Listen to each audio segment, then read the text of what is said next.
नमस्कार, मैं डॉक्टर आशा हिंदी कक्षा में आपका हार्दिक स्वागत और अभिनंदन करती हूँ। आज हम पढ़ेंगे 9वीं कक्षा की कृतिका पुस्तक से एक कहानी जिसका शीर्षक है माटी वाली, जिसके लेखक हैं विद्यासागर नौटियाल। पहाड़ी जीवन, विशेषकर टिहरी गढ़वाल के जीवन यथार्थ के कुशल चितेरे नौटियाल जी की कथा भाषा में मिट्टी की सौंधी गंध रची बसी है, जिसका प्रत्यक्ष प्रमाण हमें इस कहानी में देखने को मिलता है। प्रस्तुत कहानी की पृष्ठभूमि निर्मित है उत्तरांचल के एक छोटे से कस्बे टिहरी पर। टिहरी पर जब बांध बनाया जा रहा था, उस समय पर पुनर्वास की समस्या को लेकर इस कहानी की रचना की गई है। प्रस्तुत कहानी में विद्यासागर जी ने विस्थापन की समस्या को प्रभावी ढंग से उठाया है। गरीब और श्रमिक वर्ग इस समस्या से कैसे जूझ रहा है, लेखक ने इसका बहुत ही संवेदनशील और मार्मिक चित्र खींचा है। तो अब हम कहानी प्रारंभ करते हैं। प्रस्तुत कहानी की मुख्य केंद्र बिंदु है माटी वाली। घर घर जाकर माटी बेचने वाली नाटे कद की एक हरिजन बुढ़िया है, जिसे सभी लोग माटी वाली कहते हैं। उसका उस शहर में कोई प्रतिद्वंद्वी नहीं है, अर्थात वो अकेली ऐसी औरत है जो घर घर जाकर मिट्टी देने का काम करती है। टिहरी शहर में शायद ही ऐसा कोई घर रहा होगा जिसे वह न जानती हो या फिर उसे कोई न जानते हो। घर के कुल निवासी, चाहे वहाँ पर रहने वाले किराएदार और यहाँ तक कि उनके बच्चे भी, सभी उसको बहुत अच्छे तरीके से जानते थे। और कारण क्या था इसके पीछे? क्योंकि वो अकेली ही थी जो घर घर जाकर मिट्टी देने का कार्य करती थी। अगर मान लो एक दिन भी अगर वो मिट्टी देने का काम ना करे तो टिहरी शहर के कई घरों में चूल्हे तक जलना मुश्किल हो जाएगा। वह न रहे तो लोगों के सामने रसोई और भोजन के बाद अपने चूल्हे चौके की लिपाई करने की समस्या पैदा हो जाएगी। जिस प्रकार से हम रोजाना भोजन जुटाते हैं, रोजाना खाना बनाते हैं, उसी तरह से चूल्हे की लिपाई भी एक उनके लिए काम थी। जैसे वो खाना बनाते थे, चित्र में आप देखिए कि यहाँ पर मिट्टी का चूल्हा है जिस पर वो खाना बनाते हैं, और खाना बनाने के बाद उसको साफ किससे करते थे? लाल मिट्टी से। और इसके अलावा चूल्हे चौके को लीपने के अलावा साल 2 साल में मकान के कमरों और दीवारों की गोबर लिपाई करने के लिए भी लाल मिट्टी की जरूरत पड़ती थी। अब शहर में तो कहीं भी मकान था नहीं। अब आजकल हम क्या कर लेते हैं, अपने घरों में झाड़ू पोछा कर लेते हैं, दीवारों पर रंग रोगन करा लेते हैं। लेकिन कहानी में जिक्र किया गया है एक कस्बे का कि जहाँ पर लोगों के कच्चे घर थे और कच्चे घरों को साफ करने के लिए गोबर और लाल मिट्टी को मिलाकर घर के आंगन की लिपाई की जाती थी, और साल 2 साल में एक आध बार घर की दीवारों को भी इसी प्रकार से गोबर और मिट्टी के लेप से लिपा जाता था। घर को साफ स्वच्छ रखने के लिए इस प्रकार से पुताई की जाती थी। आप चित्रों में देखिए कि यहाँ पर गृहिणी अपने घर को किस प्रकार से गोबर और लाल मिट्टी के लेप से लीप रही है। इसी प्रकार से दीवारों पर भी, दूसरे चित्र में दीवारों को भी साफ स्वच्छ रखने के लिए गोबर और लाल मिट्टी से लीपा जाता है। और वहां पर जो 2 नदियां थी, कौन कौन सी? भागीरथी और भिलांगना। उन नदियों के तटों पर बसे हुए शहर की मिट्टी इस कदर रेतीली है कि उससे चूल्हे की लिपाई का काम हो ही नहीं सकता था। तो इसलिए माटी वाली लाल मिट्टी हर घर में पहुंचाती थी। शहर वाले सिर्फ माटी वाली को ही नहीं, उसके कंटर को भी अच्छी तरह पहचानते हैं। रद्दी कपड़ों को मोड़कर बनाए गए एक गोल डिल्ले के ऊपर लाल चिकनी मिट्टी से छुलबुल भरा हुआ कनस्तर टिका रहता है, ताकि उसको सिर पर कनस्तर रखने में किसी प्रकार की परेशानी ना हो। और उसके ऊपर, कनस्तर के ऊपर किसी ने भी ढक्कन लगा हुआ नहीं देखा। क्यों नहीं? क्योंकि वो जब इस कंटर को या उसको इस्तेमाल करती है तो उससे पहले ऊपर के ढक्कन को काट कर फेंक देती है, ताकि उसे मिट्टी भरने में और खाली करने में परेशानी ना हो।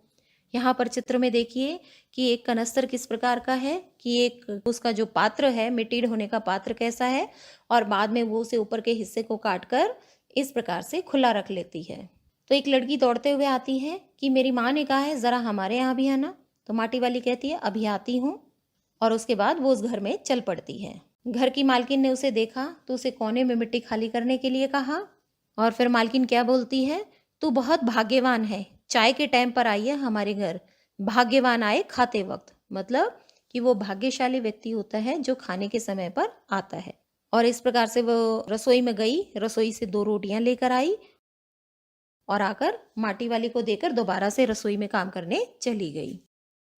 माटी वाली के पास अपने अच्छे या बुरे भाग्य के बारे में सोचने का ज्यादा समय नहीं था। घर की मालकिन के अंदर जाते ही माटी वाली ने पहले तो इधर उधर तेज निगाहें दौड़ाई। जब उसे लगा कि उसे कोई नहीं देख रहा है, तो उसने फटाफट से अपने सिर पर जो रद्दी कपड़ों की एक गोल गोल बनाकर कनस्तर रखने के लिए वो बनाया हुआ था, उसी को फटाफट हड़बड़ी में खोलती है और उसे सीधा करती है। और जो 2 रोटियां मालकिन ने उसे दी थी, उसमें से एक रोटी को मोड़ती और फटाफट कपड़े में लपेट लेती है। और जैसे ही मालकिन बाहर आती है, तो मुंह चलाकर यूं दिखावा करती है कि जैसे उसने एक रोटी तो खा ली है। तो घर की मालकिन उसके लिए पीतल के गिलास में चाय लेकर लौटती है। दोनों बातें करने लगती हैं। क्या बोलती हैं कि ले, सदाब साग तो कुछ है नहीं अभी, इसी चाय के साथ निगल ले। तो माटी वाली चाय का गिलास पकड़ लेती है और उसे लंबी फूंक मारकर उसे ठंडे करने का प्रयास करती है। और क्या कहती है माटी वाली, चाय तो बहुत अच्छा साग होता है ठकुराइन जी।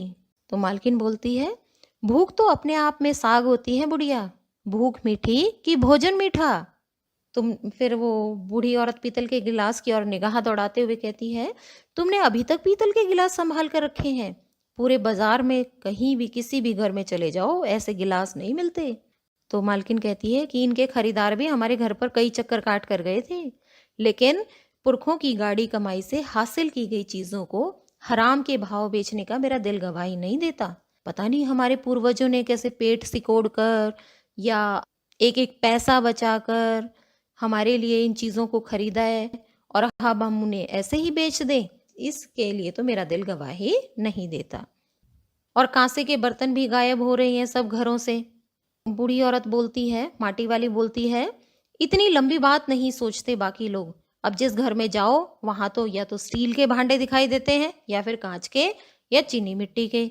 मालकिन कहती है, अपनी चीज का मोह बहुत बुरा होता है। मैं तो ये सोचकर पागल हो जाती हूँ कि अब इस उम्र में इस शहर को छोड़कर हम जाएंगे कहाँ। यहाँ पर ऐसा क्यों कहा जा रहा है, मालकिन के द्वारा ये कथन क्यों कहे जा रहे हैं? क्योंकि टिहरी बांध बनाने की प्रक्रिया शुरू हो रही है। टिहरी बांध बनाने के लिए उन्हें अपना घर छोड़कर जाना पड़ेगा। तो इस पर माटी वाली कहती है, ठकुराइन जी जो जमीन जायदाद के मालिक हैं वे तो कहीं किसी ठिकाने पर चले जाएंगे, पर मैं सोचती हूँ मेरा क्या होगा, मेरी तरफ तो कोई देखने वाला भी नहीं है। तो उसने चाय खत्म कर फटाफट से अपना कपड़ा उठाया और दूसरे में खाली कंटर को और खोली से बाहर निकलकर अब सामने वाले घर में चली गई। उस घर में भी कल हर हालत में मिट्टी ले आने के आदेश हुए और उसे 2 रोटियां मिल गई। उसे भी अपने कपड़े के दूसरे छोर से बांध लिया। लोग जाने तो जाने, वह ये रोटियां अपने बूढ़े के लिए लेकर जा रही है, मतलब अपने पति के लिए लेकर जा रही है। जैसे वो घर पहुंचती है, उसका बूढ़ा पति बड़े ही कातर निगाहों से है, बड़ी ही कातर नजरों से उसकी ओर देखने लगता है। वह घर में रसोई बनने का इंतजार करने लगता है। आज वह घर पहुंचते ही 3 रोटियां अपने बूढ़े के हवाले कर देगी। रोटियों को देखते ही उसका चेहरा खिल उठेगा। मतलब अपने पति के बारे में सोचती है माटी वाली कि रोटियों को देखते ही उसके पति का चेहरा खिल उठेगा। फिर वो मन ही मन विचार करती जा रही है। अभी वो घर पहुंची नहीं है, लेकिन मन ही मन वो सोच रही है। तो साथ ही वो बोल देगी, साग तो कुछ है नहीं अभी। तब उसे जवाब सुनाई देगा अपने पति का कि भूख मीठी कि भोजन मीठा। मतलब अगर हमें भूख लगी हो तो चाहे हमारे सामने कैसा ही रूखा सूखा खाना क्यों न रख दे, हमें वो भी बहुत मीठा लगेगा। और इसके बाद यदि हमारे पास बहुत सारे पकवान रखे हों और हमें भूख ही ना हो, तो वो सारे पकवान भी धरे के धरे रह जाएंगे। उसका गांव शहर के पास भी नहीं है, चाहे कितना ही तेज चलो पहुंचने में कम से कम 1 घंटा तो लग ही जाता है। रोज सुबह निकलती है अपने घर से, पूरा दिन माटा खान से मिट्टी खोदने और अलग अलग घरों में पहुंचाने में और अपना सारा काम खत्म करके वापस घर पहुंचने में रात हो जाती है। घर पहुंचते पहुंचते रात हो जाती है। उसके पास अपना कोई खेत नहीं है, यहाँ तक कि जमीन का एक टुकड़ा भी नहीं है। और जहाँ पर उसने अपनी जो झोपड़ी बनाई हुई है वो भी गांव के ठाकुर जी की जमीन पर खड़ी है, और वहां पर रहने के बदले में उसे उसके घर में बिना पैसों के ही मिट्टी देने का काम करना पड़ता है। मतलब जिस घर में वो मिट्टी देकर आती है ठाकुर जी के घर पर जो मिट्टी देकर आती है उसके बदले में उसे पैसा नहीं मिलता है। अब रास्ते में बूढ़ी औरत जो माटी वाली है सोचती जा रही है कि आज अपने बूढ़े को कोरी रोटियां नहीं देगी। माटी बेचने से जो उसकी आमदनी हुई है, जो उसे पैसे मिले हैं, उसने उसने एक पाव प्याज खरीद लिया। अब वो सोचती जा रही है, घर पहुंची नहीं है वो, लेकिन वो रास्ते में सोचती जा रही है कि वो घर जल्दी जल्दी जाएगी और फटाफट जाते ही प्याज को कूट कर जल्दी जल्दी तल देगी। बूढ़े को पहले तो रोटियां दिखाएगी नहीं, सब्जी तैयार होते ही परोस देगी उसके सामने 2 रोटियां। अब वह 2 रोटियां भी नहीं खा सकता। क्यों नहीं खा सकता? क्योंकि उसके पचती नहीं है, बूढ़ा हो चुका है। हद से हद 1.5 रोटी खा पाएगा। बाकी बची हुई रोटियों से माटी वाली अपना काम चला लेगी। 1 रोटी तो वो पहले ही खा चुकी है। और इस तरह से मन ही मन सोचती हुई, रोटियों का हिसाब लगाती हुई वो अपने घर पहुंच गई। लेकिन जैसे ही वो घर पहुंचती है उसे तो कुछ और ही नज़ारा देखने को मिलता है। क्या देखती है घर जाकर? अब माटी वाली जैसे घर पहुंचती है तो वो बूढ़ा फटाफट उसकी और नजरें घुमाता है, लेकिन आज माटी वाली के पाँव की आहट सुनकर हमेशा की तरह वो चौंका नहीं। उसने उसकी और नजरें नहीं घुमाई। घबराई हुई माटी वाली ने उसे छू कर देखा, वो अपनी माटी छोड़कर जा चुका था। उसे अब रोटियों की जरूरत नहीं रह गई थी। तुम अपने तहसील से अपने घर के प्रमाण पत्र ले आना। तो माटी वाली बोलती है, मेरी जिंदगी तो इस शहर के तमाम घरों में माटी देते हुए गुजर गई साहब। तो माटी कहाँ से लाती हो? माटा खान से लाती हूँ साहब। वह माटा खान चढ़ी है तेरे नाम? अगर है तो हम तेरे नाम लिख देते हैं। तो माटी वाली बोलती है, माटा खान तो मेरी रोजी है साहब। तो इस पर वो बोलते हैं पुनर्वास के साहब, बुढ़िया हमें जमीन के कागज चाहिए, रोजी के नहीं। बांध बनने के बाद मैं खाऊंगी क्या साहब? तो बोलते हैं, इस बात का फैसला हम नहीं कर सकते, वह बात तो तुम्हें खुद ही तय करनी पड़ेगी। तो अब वो बेचारी करे तो क्या करे, उसके सामने तो कोई चारा नहीं था। उसका पति भी उसे छोड़कर जा चुका था। टिहरी बांध की 2 सुरंगों को बंद कर दिया गया। शहर में पानी भरने लगा। शहर में आपाधापी मची है। शहरवासी अपने घरों को छोड़कर वहां से भागने लगे हैं। मतलब जिन जिन लोगों के वहां पर घर थे उन्हें दूसरी जगह बसाया जाने लगा है। पानी भर जाने से सबसे पहले कुल शमशान घाट डूब गए हैं और माटी वाली अपनी झोपड़ी के बाहर बैठी है और गांव के हर आने जाने वाले से एक ही बात कह रही है। कितनी हृदय को द्रवित कर देने वाली बात है। क्या कहती है माटी वाली? कि गरीब आदमी का शमशान नहीं उजड़ना चाहिए, कि एक ऐसा स्थान जहां पर वो रोज जीते हैं, रोज मरते हैं, अपने रोजाना के लिए वो 2-2 रोटियों के लिए किस तरह से हिसाब लगाते हैं, उनके लिए तो उनका रोज का जीवन ही शमशान घाट के जैसा है, जहां पर सुबह उठते ही वो जीवन जीते हैं लेकिन शाम ढलते ढलते उनका जीवन समाप्त होने लगता है।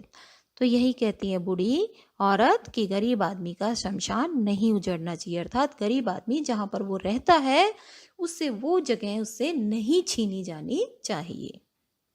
यहीं पर हमारा पाठ समाप्त होता है। टिहरी शहर पर बांध बन जाने के बाद टिहरी एक नए स्थान पर बसाया गया। आप यहाँ पर जो ये पीले बिंदुओं से ये जो घेरेदार स्थान देख रहे हैं, यहीं पर ही नए टिहरी शहर को बसाया गया। और दूसरी तरफ दाहिनी तरफ जो आप चित्र देख रहे हैं, ये वहाँ पर जो बांध बनाया जा रहा था उस समय का दृश्य है, उस समय का चित्र है ये। तो टिहरी शहर को नए स्थान पर बसाया गया।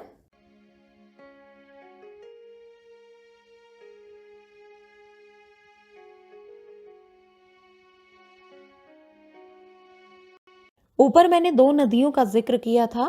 कौन कौन सी नदियां थी? भागीरथी और भीलांगना, कि जिनके नदियों के तट की मिट्टी जो है रेतीली मिट्टी है। तो यहाँ पर जो ये टिहरी बांध बनाया गया है, ये जो आप दृश्य देख रहे हो बांध के बनने के बाद का, तो वो जो बांध बनाया गया था वो दो नदियों के संगम पर बनाया गया है। कौन कौन सी नदियां? जो अभी मैंने जिक्र किया है। कौन कौन सी? भागीरथी और भीलांगना नदी के संगम स्थान पर ही इस बांध का निर्माण किया गया है। अब हम इसके प्रश्न अभ्यास देखते हैं। प्रश्न संख्या 1 है, शहरवासी सिर्फ माटी वाली को नहीं उसके कंटर को भी अच्छी तरह पहचानते थे। आपकी समझ में वे कौन से कारण रहे होंगे जिनके रहते माटी वाली को सब पहचानते थे? तो इसका उत्तर सुनिए। शहरवासी सिर्फ माटी वाली ही नहीं उसके कंटर को भी अच्छी तरह पहचानते थे। हमारी समझ से निम्न कारण रहे होंगे। तो हम क्या क्या कारण लिखेंगे? हमने पाठ बहुत अच्छे तरीके से पढ़ा है, तो इसमें क्या क्या कारण आए थे? सबसे पहला कारण ये था कि उस शहर में वो एक मात्र माटी देने वाली थी, उसका कोई भी प्रतिद्वंद्वी नहीं था। अर्थात यह है कि प्रतिद्वंद्वी नहीं था कि उसकी बराबरी की टक्कर देने वाला कोई नहीं था। वो अकेली मिट्टी घर घर जाकर मिट्टी पहुंचाती थी, तो इसलिए सभी उसको जानते थे। और सभी यहाँ तक कि जो किराएदार थे वो भी उसे बहुत अच्छी प्रकार से जानते थे और बच्चे भी उसे बहुत अच्छी प्रकार से जानते थे। क्यों? सभी को ये लगता था कि अगर एक दिन माटी वाली नहीं आई तो उनके घर में चूल्हा जलना मुश्किल हो जाएगा। चूल्हे की साफ सफाई के लिए और साल 2 साल में मकान की लिपाई के लिए भी लाल मिट्टी की ज़रूरत होती थी। और अगर माटी वाली नहीं आएगी तो उनके लिए इस प्रकार की समस्या भी हो जाती थी। तो इसीलिए माटी वाली का व्यवहार बहुत अच्छा था। वो सबसे प्यार से बोलती थी और हर घर में मिट्टी देकर आती थी। सभी उसे अच्छे से जानते थे। उसका वहाँ कोई प्रवासी सिर्फ माटी वाली को ही नहीं उसके कंटर को भी बहुत अच्छी तरीके से पहचानते थे। अब प्रश्न संख्या 2 देखिए। माटी वाली के पास अपने अच्छे या बुरे भाग्य के बारे में सोचने का समय क्यों नहीं था? यहाँ पर हम इसका उत्तर क्या लिखेंगे कि माटी वाली के पास अपने अच्छे या बुरे भाग्य के बारे में सोचने का समय नहीं था, क्योंकि वो सारा दिन सुबह उठती थी, माटा खान से माटी लाती थी, हर घर में मिट्टी देकर आती थी और इसी प्रकार से घर पहुंचते पहुंचते उसे रात हो जाती थी। उसके पास इतना समय ही नहीं था कि वो सोचकर बैठे कि भगवान ने उसे अच्छा जीवन दिया है या बुरा जीवन, उसका भाग्य अच्छा है या बुरा। इन सब चीज़ों की ओर उसका ध्यान ही नहीं जाता था। ध्यान तो तब जाए ना जब उसके पास समय हो, अर्थात वो से व्यस्त रहती थी कि उसे अपने भाग्य के बारे में सोचने समझने का मौका ही नहीं मिलता था। अब प्रश्न संख्या 3 देखिए। भूख मीठी कि भोजन मीठा, इस बात से क्या अभिप्राय है? तो यहाँ पर मालकिन कहती है ना कि सब्जी वगैरह तो है नहीं, तो तुम चाय के साथ ही रोटी ले लो। तो वो मालकिन कहती है कि भूख मीठी कि भोजन मीठा, और रास्ते में चलते चलते भी उसके पति के कथन याद आते हैं कि उसका पति ये कहेगा कि भूख मीठी या भोजन मीठा। तो इससे तात्पर्य यह है कि जब हमें बहुत तेज भूख लगी हो और हमारे सामने चाहे कितना ही रोना हो, चाहे सूखी रोटियां ही क्यों ना हो, वो भी हमें बहुत मीठी लगती हैं। और इसके विपरीत कि हमारे सामने बहुत सारे पकवान रख दिए जाएं और हमें भूख का आभास तक ना हो, तो वो पकवान भी हमारे लिए निरर्थक साबित होंगे। उन पकवानों का भी कोई औचित्य नहीं रहेगा। वो पकवान भी हमारे लिए बेकार ही होंगे। तो इसलिए जब भूख होती है तो भोजन किसी भी प्रकार का हो वही मीठा लगता है, और अगर मीठा भोजन रख दिया जाए और भूख ना हो तो वो भी मिठास नहीं देगा, क्योंकि भूख अपने आप में ही मिठास का अनुभव है।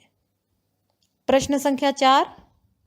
पुरखों की गाड़ी कमाई से हासिल की गई चीजों को हराम के भाव बेचने का मेरा दिल गवाही नहीं देता। मालकिन के इस कथन के आलोक में विस्तार से अपने विचार व्यक्त कीजिए। जब मालकिन है वो पीतल, कांसे, तांबे के बर्तन को उसने संभाल कर रखा हुआ है, अपने पुरखों की चीज़ों को। तो यहाँ पर वो मालकिन कहती है, जब वो बूढ़ी औरत को पीतल के गिलास में चाय लाकर देती है, तो वो बूढ़ी माटी वाली कहती है कि तुमने अभी तक इन बर्तनों को संभाल कर रखा हुआ है। तो मालकिन कहती है कि पुरखों की गाढ़ी कमाई से हासिल की गई चीज़ें मतलब जो पुरखों ने बहुत मेहनत करके, अपना पेट काट कर, अपना मन मसोस कर, एक एक पैसा जोड़कर हमारे लिए जो चीज़ें छोड़ी है, उन्हें यूं ही हराम के भाव अर्थात बहुत कम कीमत में बेचने का मेरा दिल गवाही नहीं देता। कितना संघर्ष किया होगा, कैसी कैसी परिस्थितियों में इन सब चीज़ों को हमारे लिए जोड़ा होगा, अगली पीढ़ी के लिए जोड़ा होगा। तो यहाँ पर उसका अपने बुजुर्गों के प्रति सम्मान प्रकट होता है कि वो उनकी चीज़ों को इतना संभाल कर रख रही है। यहाँ पर मालकिन जो है अपने पूर्वजों की भावनाओं से जुड़ी हुई है और उनके द्वारा एकत्रित की गई उन चीज़ों को वो व्यर्थ जाने देना नहीं चाहती। माटी वाली का रोटियों का इस तरह हिसाब लगाना उसकी किस मजबूरी को प्रकट करता है? प्रश्न संख्या 5, माटी वाली का रोटी को प्रकट करता है। तो यहाँ पर सबसे बड़ी मजबूरी तो हमें उसकी गरीबी ही नजर आ रही है। तो उत्तर में क्या लिखेंगे हम कि माटी वाली का रोटियों का इस तरह हिसाब लगाना उसकी गरीबी को प्रकट करता है कि उसके पास इतना पैसा नहीं है कि वो अपना एक समय का भोजन भी जुटा पाए। उसे जो कुछ मिलता है, जिन घरों में वो मिट्टी देकर आती है, बदले में उससे कहीं से 2 रोटी, कहीं से 1 रोटी मिल जाती है। और वो जब रोटियां गिनती है तो उसे हिसाब लगाती है कि उसका पति कितनी रोटियां खाएगा और उसके लिए कितनी रोटियां बच पाएंगी। तो ये उसकी गरीबी को प्रकट करता है। दिन भर इतनी कड़ी मेहनत के बावजूद भी वो अपने पति के लिए पेट भर खाना भी नहीं जुटा पाती है। वो इतने गरीब है कि जिस जगह पर वो रह रहे हैं उस जगह पर रहने के बदले में उसे मुफ्त में मिट्टी ढोनी पड़ती है। और जिन जिन घरों में वो मिट्टी ढोने का काम करती है वहाँ से जो थोड़ा बहुत पैसा मिलता है और जो 1 आध रोटियां उसे मिल जाती है, उन्हीं से वो गुजारा अपना और अपने पति का गुजारा करती है। प्रश्न संख्या, आज माटी वाली बूढ़े को कोरी रोटियां नहीं देगी। इस कथन के आधार पर माटी वाली के हृदय के भावों को अपने शब्दों में लिखिए। इस कथन के माध्यम से हम ये देखते हैं कि माटी वाली अपने पति को बहुत प्रेम करती है। हालांकि उसका पति बूढ़ा हो चुका है, खाट से हिल तक नहीं पाता है, बहुत सारी बीमारियां लगी हुई हैं उसे, दूर है, लेकिन फिर भी माटी वाली अपने पति का बहुत ख्याल रखती है। और इसलिए वो रास्ते में चलते चलते ये सोच रही है कि आज वो अपने पति को सिर्फ रोटियां नहीं खिलाएगी, बल्कि जो थोड़ा बहुत पैसा मिला है उसे मजदूरी के नाम का, उससे वो 1 पाव प्याज खरीद लेगी। पहले तो वो उसे दिखाएगी नहीं, बाद में वो रोटियां दिखाएगी तो वो बूढ़ा खुश हो जाएगा। तो यहाँ पर उसके अपने पति के प्रति सहृदयता और उसके असीम प्रेम को दर्शाया गया है। प्रश्न है अगला, प्रश्न संख्या 7 देखिए। गरीब आदमी का शमशान का आशय स्पष्ट कीजिए। तो ये कथन कहे गए हैं, किसके द्वारा कहे गए? हमने पाठ में भी देखा था, किसके द्वारा? माटी वाली के द्वारा कहे गए हैं। जब उस पर बांध बनाने के लिए उसके रहने की जगह को छीना जाता है, अब उसे दूसरी जगह तो तभी मिल पाएगी ना जब वो जगह उसके नाम होगी। जहाँ पर वो रहती है वो जगह ही उसके नाम नहीं है, तो बदले में उसे नई जगह कैसे मिल सकती है? तो जब टिहरी बांध बनाया जा रहा था तो उस बांध को बनाने की प्रक्रिया में लोगों के साथ क्या क्या चीज़ें घटित होती हैं, इन्हीं को उजागर किया गया है कि गरीब आदमी का शमशान नहीं उजड़ना चाहिए।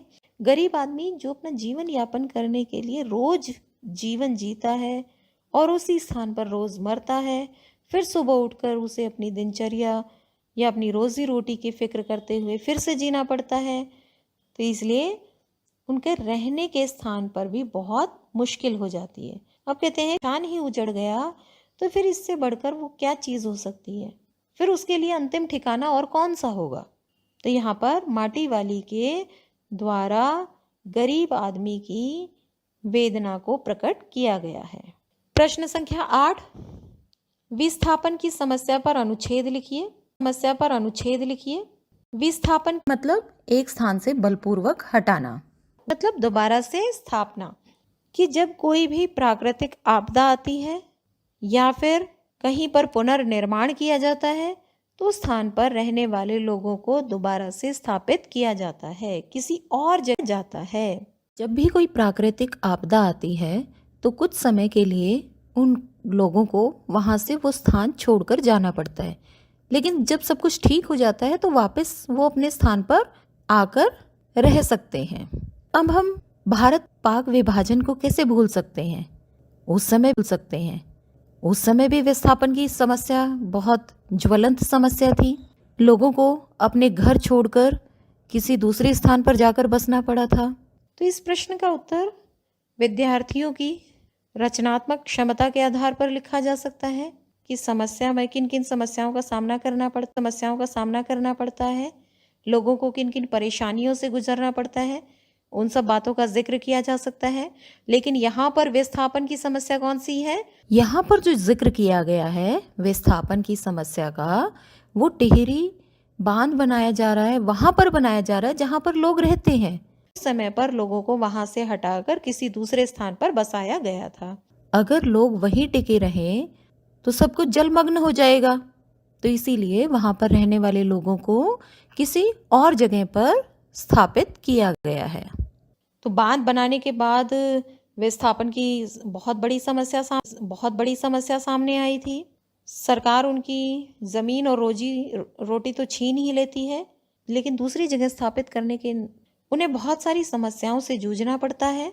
आज विकास और प्रगति के नाम पर कई लोगों को अपना बसा बसाया घर छोड़कर वहां से जाना पड़ता है। वो घर जिसे बहुत मन लगाकर जिस घर को वो बनाते हैं, लेकिन विकास और प्रगति के नाम पर उसे वहां से बलपूर्वक हटाया जाता है।